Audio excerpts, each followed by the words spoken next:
Grandma, why do you always have a weird smell? Have you ever heard words like that? Maybe not so direct. But have you ever felt it?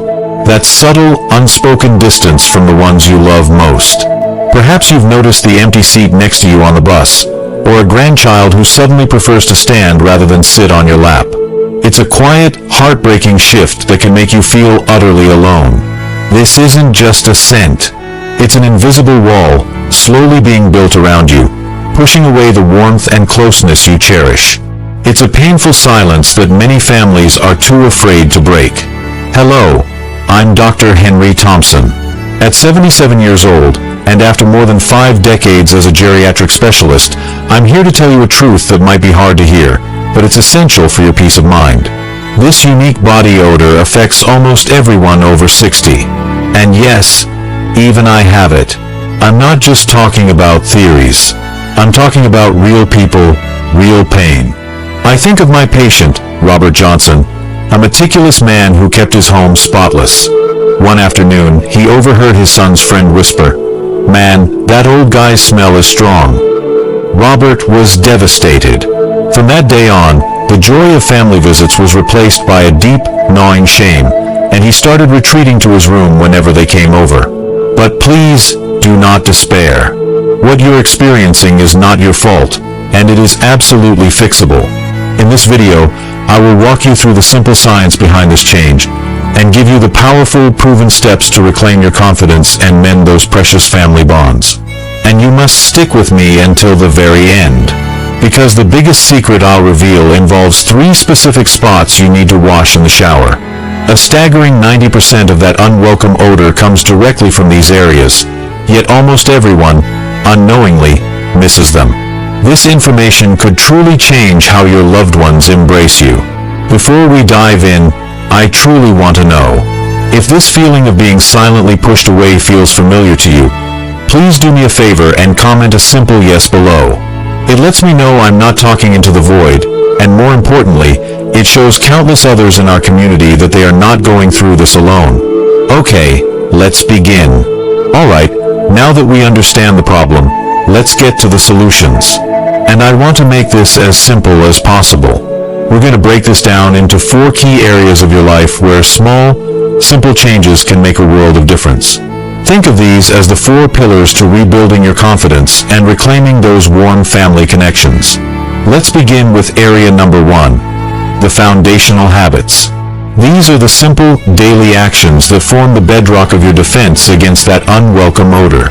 Many people overlook them precisely because they seem too simple. But that's where their true power lies. Our first habit is drinking enough warm water. Now, I know what some of you might be thinking. Dr. Henry, I've heard this 1,000 times. Drink more water. Many people hear this advice, and it goes in one ear and out the other. They dismiss it as something minor, not realizing that for an aging body, it is one of the most powerful cleansing tools you have at your disposal. Let me explain it this way. Think of water as your body's internal janitor. It's the force that sweeps through your system, collects all the gunk and toxins that build up, and flushes them out through your urine. When you don't drink enough, that internal janitor, well, he goes on strike. The gunk and toxins have nowhere to go. So, your body finds another way to get rid of them, through your skin.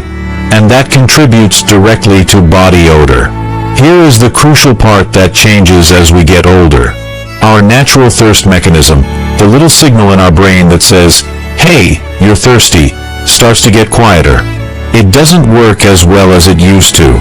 This means you can be mildly dehydrated and not even feel it. This chronic low-grade dehydration is incredibly common in seniors, and it's a primary reason why body odor can become more pronounced. You might be experiencing symptoms right now and not even connect them to water. Does your skin often feel dry and a bit papery? Do you find yourself feeling sluggish and tired in the afternoon, maybe with a little bit of brain fog? That's not just a sign of getting old. Very often, it's a sign that your body is crying out for water. I remember my patient, Barbara Smith, a lovely 72-year-old woman. She told me, "Dr. Henry, I've just never been a water drinker. I love my morning coffee, and maybe a glass of iced tea in the afternoon, but that's it. She was skeptical, but she was also deeply hurt by the distance she felt from her grandkids, so she promised me she would try. She started with just 1 glass of warm water each morning. At first, she said it felt like a chore, but after a month, something remarkable happened. She came into my office with a glow I hadn't seen before. She told me her skin felt softer, and her afternoon slumps were gone. But the moment that truly brought tears to her eyes was when she told me her 7-year-old granddaughter had hugged her the weekend before, buried her face in her shoulder, and said, "Grandma, you smell nice today." Nice. Such a simple word. But for Barbara, it meant her world was coming back together. So here is your simple, actionable plan. Aim for at least 6 8-ounce glasses of warm water every single day. If that feels daunting, here's a trick I give my patients. 1 glass right when you wake up, 1 before lunch, 1 after lunch, another around 3 p.m., 1 before dinner, and a final small glass before bed. Tying it to your daily routine makes it automatic. And please remember, coffee and tea do not count as water. In fact, because they are diuretics, they can actually make you lose more water. For every cup of coffee you drink, you should add an extra glass of water to compensate. So, I'm asking you to make a small promise to yourself. Just start with 1 glass of warm water tomorrow morning, before anything else touches your lips. It's the first, most important step. Next, let's talk about the second foundational habit, taking light walks in the sun. When I say this, I can almost hear the objections. Dr. Henry, my knees ache. I get tired easily. Exercise is just too hard for me now. I hear you, and I understand completely. Please, do not worry. I am not suggesting you go out and train for a 5K race. I'm talking about something much gentler, much kinder to your body. A simple, 20-minute gentle stroll. The science behind this is fascinatingly simple. The mild sunlight, particularly in the morning or late afternoon, acts as a powerful, natural disinfectant. Its UV rays help to kill the odor-causing bacteria that live on the surface of your skin. At the same time, a gentle walk encourages your body to produce just enough sweat. Remember what we said earlier. As we age, our sweat production can drop by more than half. We lose that incredible, natural cleansing mechanism. A gentle walk coaxes just enough of that cleansing sweat to the surface, helping to push out the toxins that have been lingering in your pores. It's your body's way of giving itself a mini rinse from the inside out. The main symptom this habit addresses is that frustrating feeling of a persistent odor that lingers, even right after you've had a shower. You feel clean for an hour, maybe 2, and then it slowly starts to creep back. That's often because the bacteria on your skin are simply too established. You need an external force, like sunlight, to help clear them out. Let me tell you about William Moore. William was a proud man, a retired mail carrier who used to walk for miles every day. But at 76, arthritis in his knees had made him wary of movement. He told me, "Walking just hurts, document." He spent most of his days indoors, and he was meticulous about his hygiene, yet his daughter-in-law was always opening windows when she visited. He started with just 10 minutes a day, just to the end of his block and back. At first, he said his knees grumbled. He would get a little winded, but he stuck with it. After a few weeks, he told me something interesting. He said he felt cleaner, not just on the outside, but on a deeper level. The fresh air and the gentle sun seemed to be washing away more than just the odor. They were washing away the staleness of being indoors all the time. So here is the simple prescription. I want you to find 20 minutes in your day, either before 10 in the morning or after 4 in the afternoon, when the sun is not at its peak. Don't think of it as exercise. Think of it as your daily dose of fresh air and light. Walk at your own pace. If you need to stop and rest, that's perfectly fine. The goal isn't speed or distance. The goal is simply to move your body gently in the open air. Finally, for our third foundational habit, we need to talk about showering daily with warm water. This might sound obvious, But there is a crucial detail here that most people get wrong, and it makes the problem significantly worse. Many people believe that the hotter the water, the cleaner you get. So they turn the dial up, stepping into a shower that is scalding hot. This is one of the most damaging mistakes you can make. Our skin has a wonderful, natural protective barrier, sometimes called the acid mantle. This barrier is what keeps moisture in and bad bacteria out. When you blast your skin with extremely hot water, you strip that barrier away completely. It's like taking a harsh chemical cleaner to a fine wooden table.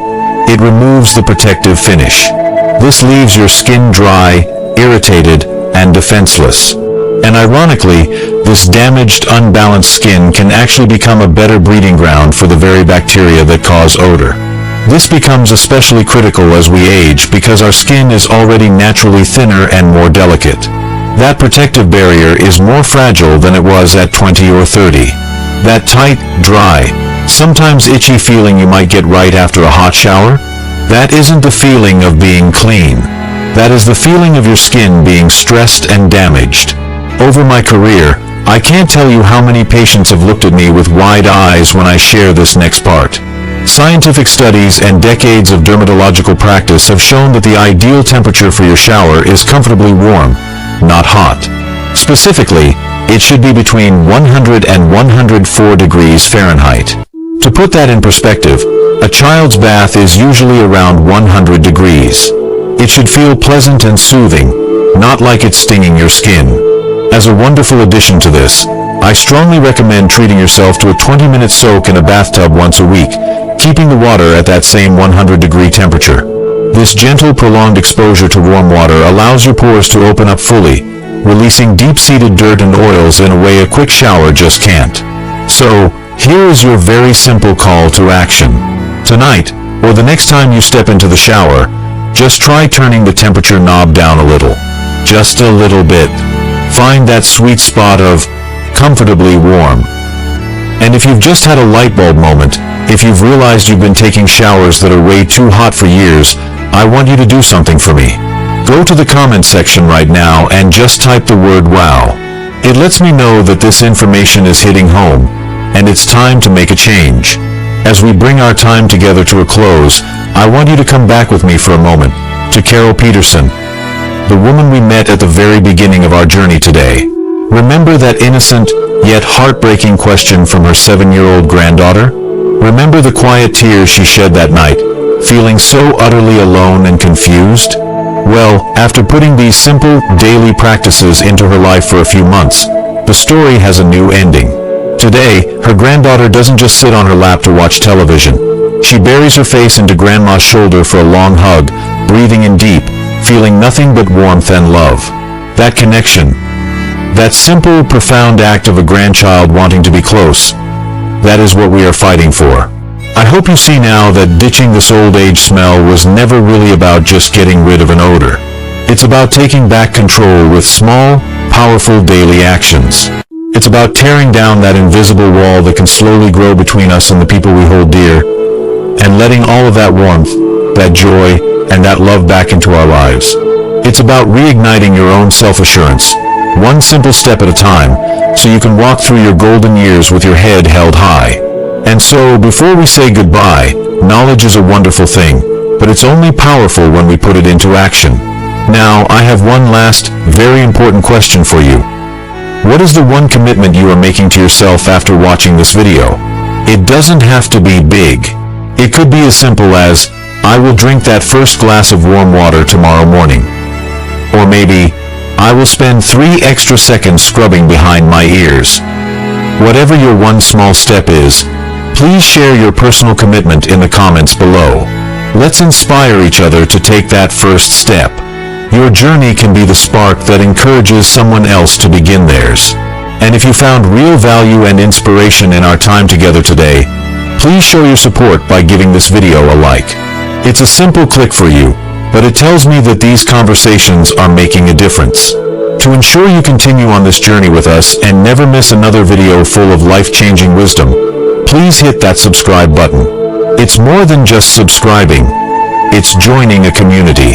A community of friends dedicated to living our best lives together.